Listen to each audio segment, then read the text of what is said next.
Hey, everybody, this is Ted Check, recovering reporter. Just found an interesting article or an essay, I guess you could say, by this guy right here, Yuri Berliner, who it sounds like is still at NPR, but he really kind of produced a bit of an expose here. He really took him to task over their their liberal ideology. And so the title, I've been at NPR for 25 years. Here's how we lost America's trust.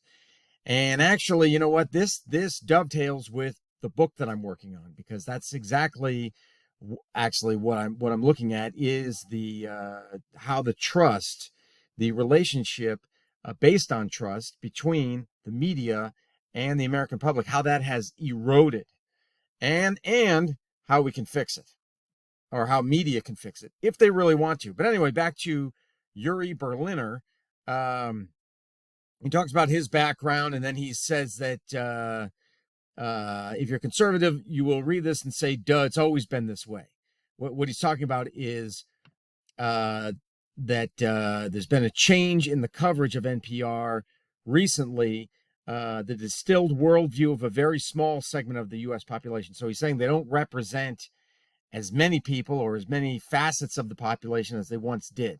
And he's saying that that's new. Although if you're conservative, you probably say, nope, it's been that way ever since they really established themselves, or it was established in 1970. So it's you can argue that point. But so he's saying back in 2011, NPR's audience tilted a bit to the left, but still bore a resemblance to America at large. Another debatable point. But by 2023, the picture was completely different. Only 11% described themselves as very or somewhat conservative. I think he's talking about their audience. 20% as middle of the road, and 67% of listeners said they were very or somewhat liberal. An open-minded spirit no longer exists within NPR, and now, predictably, we don't have an audience that reflects America. And that's the reason why, because they went that way, I think is what he's saying, or actually be this way, to the left. Your right, my left. Anyway, and he traces it back to, and he talks about advocacy, which is another thing that I talk about in my book, advocacy journalism, which is not what should be taught in journalism schools. It's not about being an advocate. It's about being fair and balanced. You're not advocating for anything. You're laying it all out there for your readership or your viewers, and you're letting them decide. And if they want to do more research, then great. But you're not an advocate. That's okay. That's incorrect. That's not true journalism. So he's saying with the rise of Donald Trump, they just kind of lost their marbles. They became unhinged when Donald Trump got elected, and so they went for every hoax that was out there. The Russia collusion hoax, and then even when the Mueller report came out and found no credible evidence of collusion, they didn't really report on it very much. Certainly not to the level that they did of the allegations. And then it quickly faded from their programming. Let's see, what else did they bite on? They didn't cover, so they bought on the whole lie, or you could say that I don't even know if you want to say misinformation. I hate using that word, but the laptop from hell, the Hunter Biden laptop, okay, that has proven to be real and credible, and they didn't cover it, apparently, is what he's saying here. What else? COVID. They messed up on COVID coverage about the lab leak, Wuhan, all that kind of stuff. So they really messed up on the pandemic, and so very interesting stuff.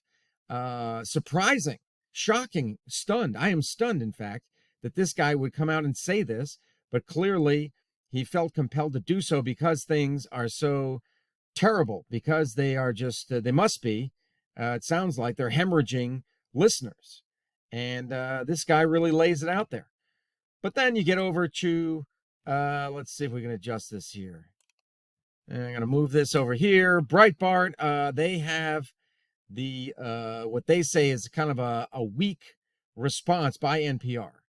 NPR's chief news executive, Edith Chapin, wrote in a memo to staff Tuesday afternoon that she and the news leadership team strongly reject Berliner's assessment.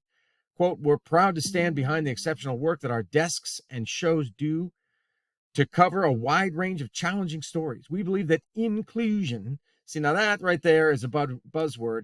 You're really not going to, if you're looking to get more conservative or middle of the road people, you're not going to do it by using this buzzword, because that's part of the whole diversity, equity, and inclusion, that there's quite a large segment of the population that is against that. They don't believe in DEI. So, geez, if Edith had said to me that she was going to use this word, I would say, nope, you don't want to use the word inclusion, because that's going to turn off a lot of people. But she used it. So we believe that inclusion among our staff, with our sourcing and our overall coverage, is critical to telling the nuanced stories of this country and our world. Okay. None of our work is above scrutiny or critique. We must have vigorous discussions in the newsroom. But then again, if everybody on your staff is liberal, how vigorous are the, which is another thing that Berliner says, everybody in the office is a liberal. So it can't be very vigorous of a discussion, that serves the public as a whole, if you don't have anybody representing anything other than the liberal ideology. So there you go. Very interesting stuff. And yeah, I like it. And it's probably going to be, definitely I talk about NPR in my book. And so this, I might have to source some of this in my book, because it's very, very interesting. Okay, let me know what you think, and I will talk to you later.